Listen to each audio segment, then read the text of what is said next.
All right. Hey guys, and welcome back. This is our World War II Unit 7, World War II, Lesson 4, War on Two Fronts, lecture part 3. And in this lecture today, we're going to be talking about the event known as the Holocaust. The Holocaust was the death, the execution, the killing of more than 6 million Jews and 5 million other persons during World War II. This was committed by the Nazis, Germany, led by Adolf Hitler in the Second World War. A lot of you are probably familiar with the Holocaust. You've probably seen movies. I know a lot of my students, I typically teach junior year, you have in middle school watched that movie, The Boy in the Striped Pajamas. And so you have an idea kind of roughly what this is about. Keep in mind that this goes back to why and how Hitler had risen to power in Germany following World War I, that the Nazi Party used fear mongering tactics, scapegoat tactics, to place the blame for Germany's defeat on the Jewish ties that Germany had, like with the Weimar Republic.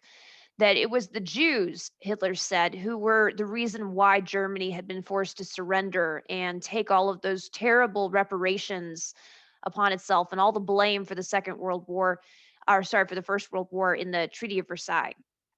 And so, with all the blame being heaped on them, and basically the Nazi Party rising to power by 1933, Jews will begin to be segregated in German society, much like African Americans were segregated back in the United States. They become a class apart. Jews will then have their citizenship revoked. They will have increasing amounts and levels of discrimination heaped on them until finally it becomes violent and they get rounded up, placed in ghettos, placed in concentration camps. And by 1942, there's the question that the Nazi higher up, the, Hitler and his closest echelon of Nazi leaders, the final question for them is, what do we do with all of these Jewish prisoners that we have?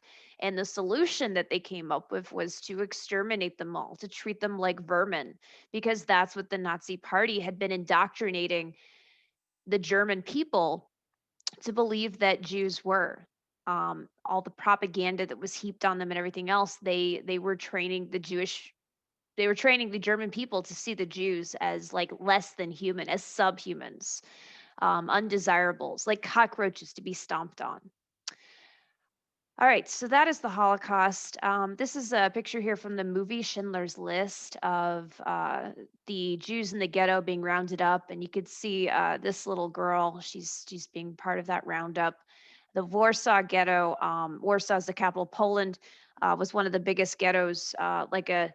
It was this in this sense, the word ghetto was used to describe a block of the city that was fenced off and walled off as a prison, basically for the Jews inside the city to be held in.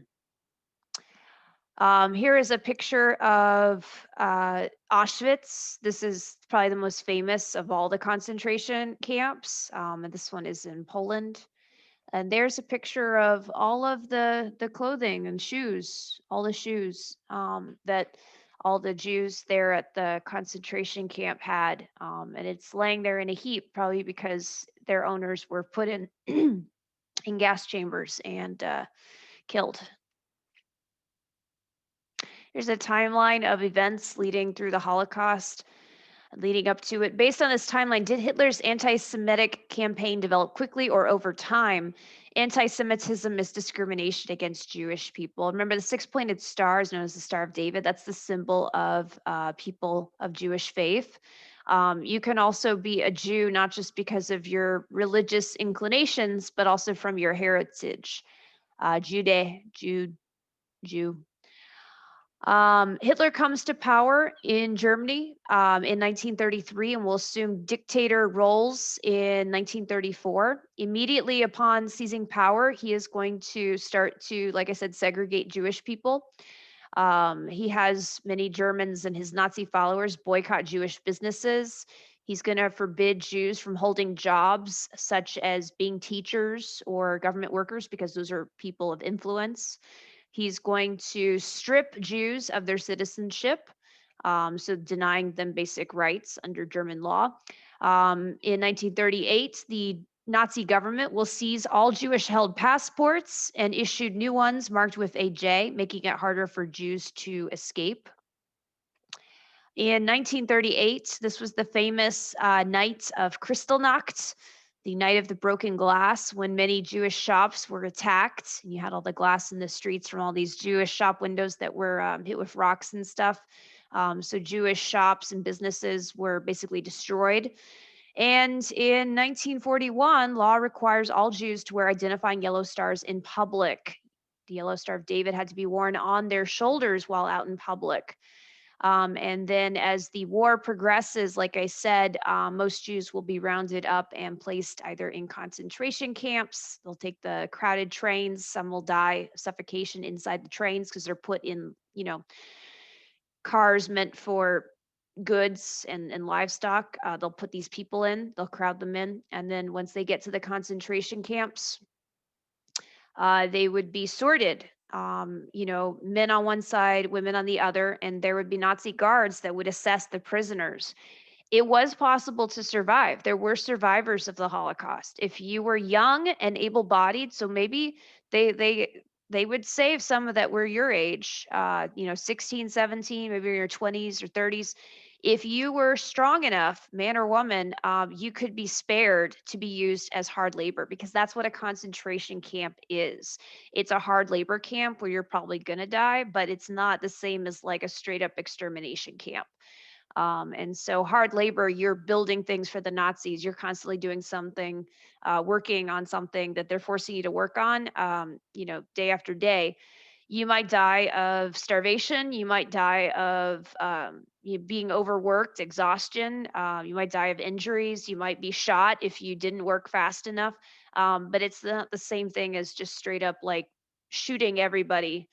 Now, if you got to those lines and you were somebody that had severe health problems, that were obvious, somebody who was unable to work, so you were a little kid or a baby or an elderly person, then you were immediately taken to a different line and executed, especially after 1942.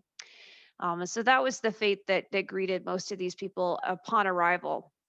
And after the final solution is agreed on, this is the agreement by the Nazi high command to exterminate all the Jews that they could get their hands on. Some of these concentration camps will have like the gas chambers built. The first gas chambers were actually on roving vehicles that they used going throughout Eastern Europe. Remember that this is all part of Hitler's grand design. He wrote about his evil plan in his book that he wrote from prison, Mein Kampf, My Struggle. Hitler talked about wanting to create some Lebensraum for his master or Aryan race.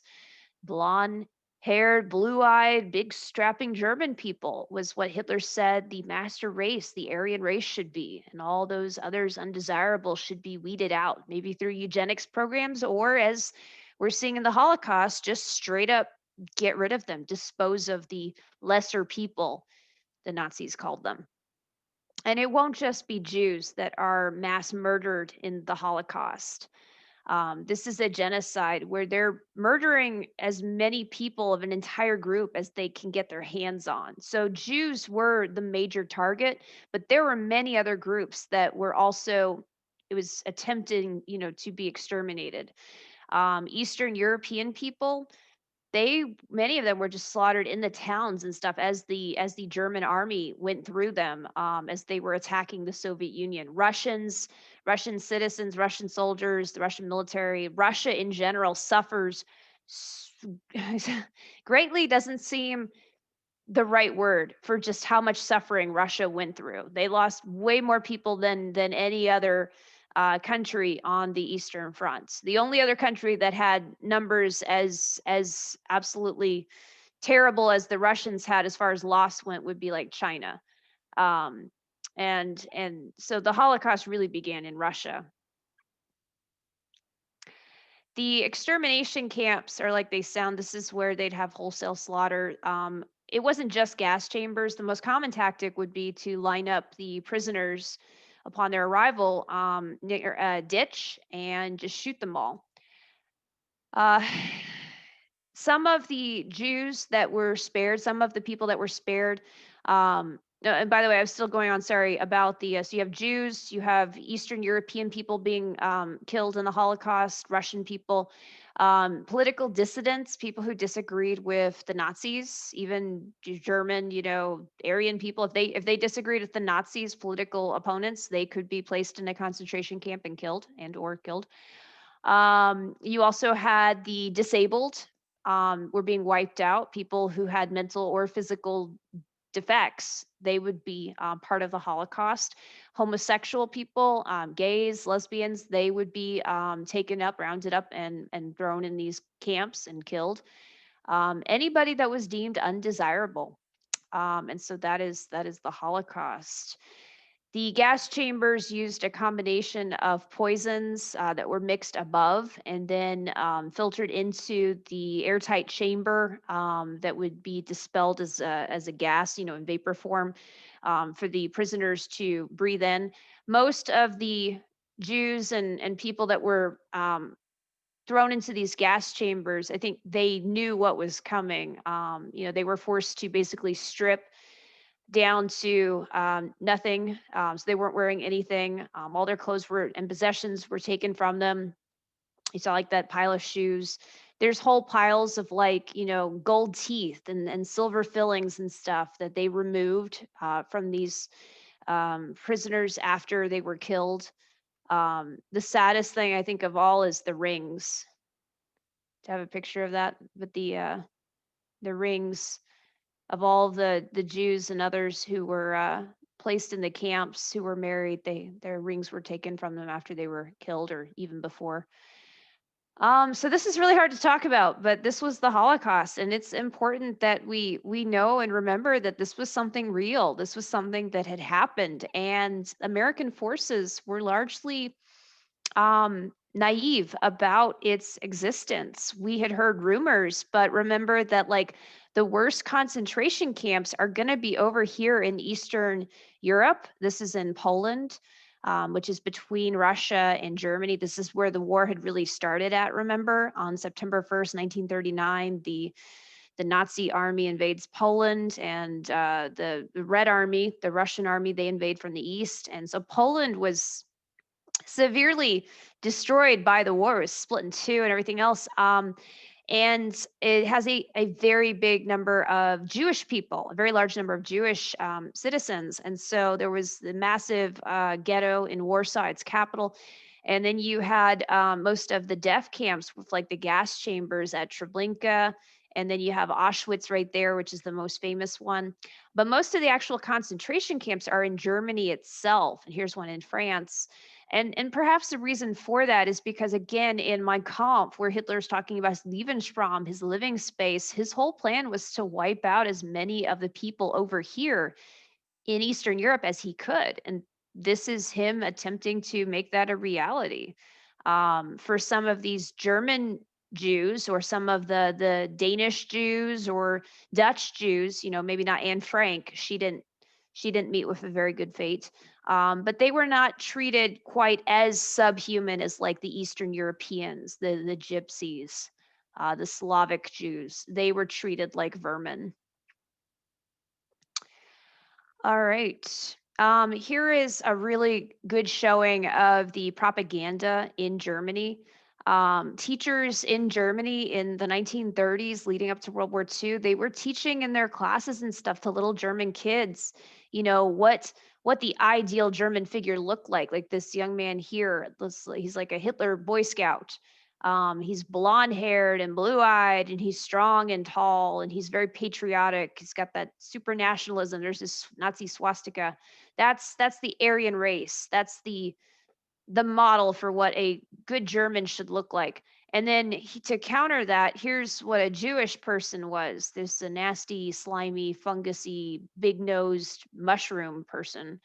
Um, less than dirt, right? Fungus. And there's the Star of David. If you weren't sure that that's supposed to be a Jew, that's the symbol of Judaism. Yeah, so that's supposed to be a Jew. So this is the kind of propaganda that they were feeding into the German curriculum and feeding into German nationalism. That you know these people were not really people. They were subhumans. That it was, it was right and just to exterminate them because they were like cockroaches to be stomped on under heel.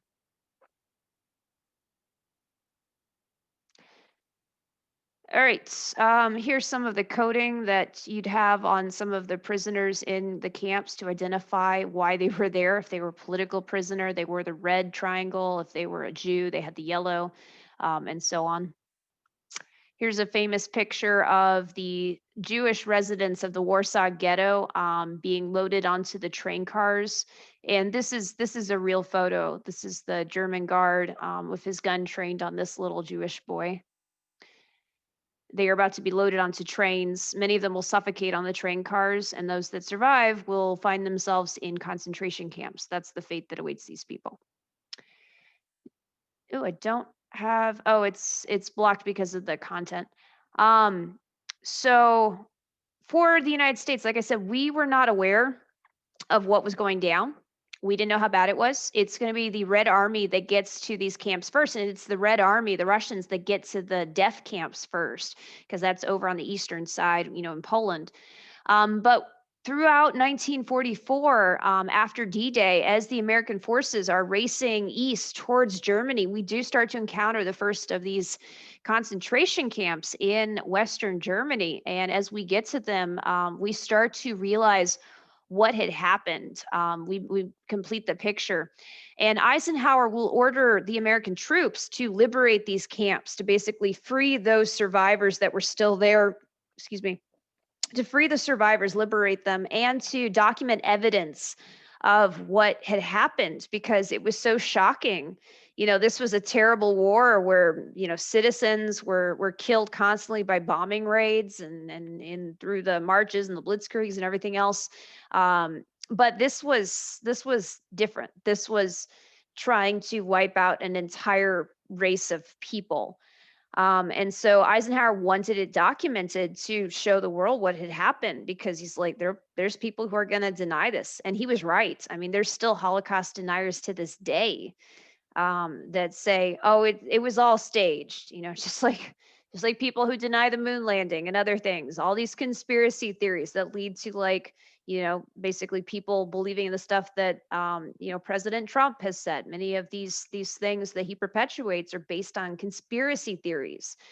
And it was so important that General Eisenhower documented the liberation of these camps, that the soldiers who freed these prisoners, gave them food and water, and got them out of these camps. They took pictures showing the inmates and their condition, how thin these people were, showing how emaciated they had become, taking pictures of the furnaces where the bodies, after they'd been gassed or shot, had been burnt down to ash, which explained the terrible smell that people had when they went around some of these camps.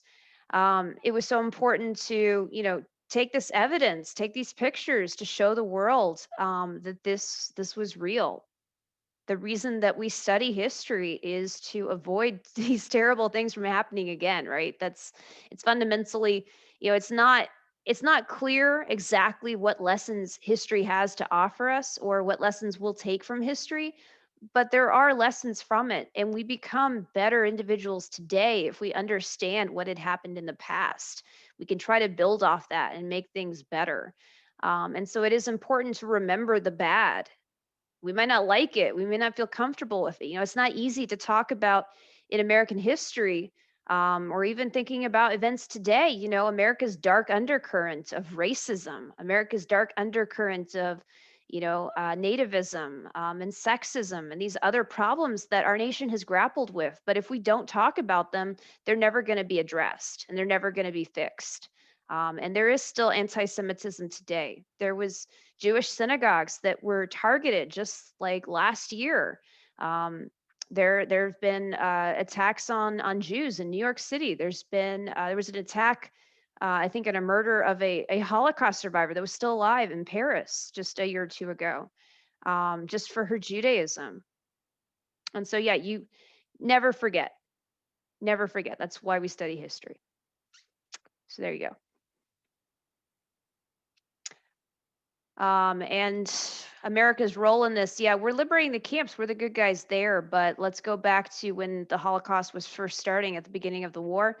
We were doing nothing to save these people. When this first started in the late 1930s, America did nothing to accept these Jews who were trying to flee Germany as, refugees. We turned them away, which was terrible, and left them to a fate basically of death. All right, we're going to talk about the Pacific Theater next time, and that will not be as much of a drag, but I wanted to make sure that we talked about the Holocaust. I know that it's probably a familiar topic for many of you, but I think it's an important one that we discuss in United States history. America does have the largest Jewish population next to actual Israel. And we will talk about also basically the formation of Israel as well, also after World War II. So thank you guys for listening. And as soon as my little mouse thing comes up, because my computer is the worst, I will talk to you guys later. All right, bye.